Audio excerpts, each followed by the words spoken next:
కాంగ్రెస్ ప్రభుత్వం ఏర్పడి ఏడాదిన్నర కావస్తున్నా ఇచ్చిన హామీలు అమలు చేయడం లేదని బీజేపీ శాసనసభ పక్ష నేత ఏలేటి మహేశ్వర్ రెడ్డి విమర్శించారు.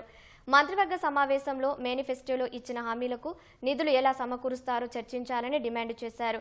పింఛన్ పెంపు, అమ్మాయిల వివాహానికి తులం బంగారం, నిరుద్యోగ భృతి, ప్రభుత్వ ఉద్యోగులకు బకాయి పడ్డ డీఏలపై స్పష్టత ఇవ్వాలని కోరారు. అన్ని వర్గాలను రేవంత్ సర్కార్ వంచిస్తోందని ఏలేటి ఆక్షేపించారు. ఇప్పుడు కూడా ఇచ్చినటువంటి హామీల అంశం మీద ఇచ్చిన హామీలు నెరవేర్స్తామని చెప్పేసి దాని మీద చర్చ చేస్తామని చెప్పేసి ఈ రోజు కూడా కేబినెట్ మీటింగ్ లో వీళ్ళెవరు కూడా ఎజెండాలో పెట్టకపోవడం చాలా బాధాకరం.